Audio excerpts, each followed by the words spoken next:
opera? That's Take Me to the Opera with me, Zainab Badawi. Watch on iPlayer.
Live from Jerusalem, this is BBC News.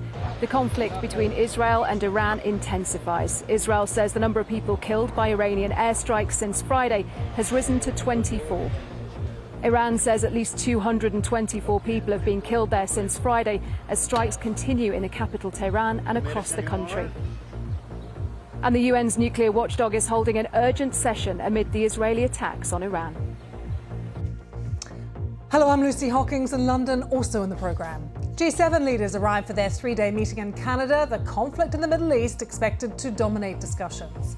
And Minnesota police arrest the 57-year-old suspect accused of killing Democratic politician Melissa Hortman and her husband. After a two-day manhunt, 2 sleepless nights, law enforcement have apprehended Vance Bolter.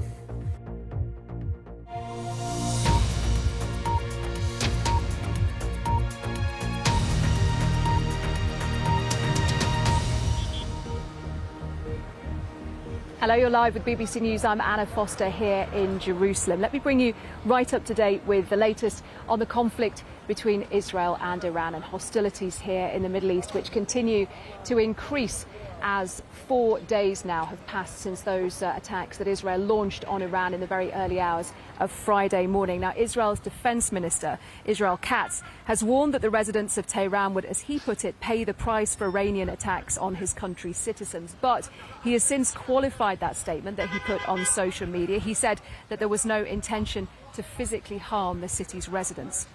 Now, Israel says the number of people who've been killed by Iranian missiles has risen to 24 since Friday, with 8 of those deaths coming overnight from Sunday into Monday. There were missile attacks against Haifa and Tel Aviv. Now, Iran's health ministry says that more than 220 people have been killed in Israeli attacks since Friday. It's called on European nations to stop what it describes as an Israeli aggression. And the Israeli military says that it killed 4 senior Iranian intelligence officials with a targeted airstrike and says it now has full aerial operational control over the Iranian capital, Tehran. So it is a fast-moving conflict, as you know, things developing and changing all of the time. We've also been seeing pictures from Tehran of people desperately trying to leave that city. Long queues of cars, traffic jams as people try to leave. Of course, as these Israeli attacks continue, people there trying to protect themselves and their families, and they feel that the best way to do it is to try and get out of the Iranian capital, Tehran, at the moment. Now, Israel has been also experiencing, seeing and hearing and feeling these barrages of Iranian missiles that have been coming towards Haifa, towards Tel Aviv as well. I just want to show you these pictures filmed by our BBC cameraman, Robbie Wright. This is what it looked like early this morning in Tel Aviv.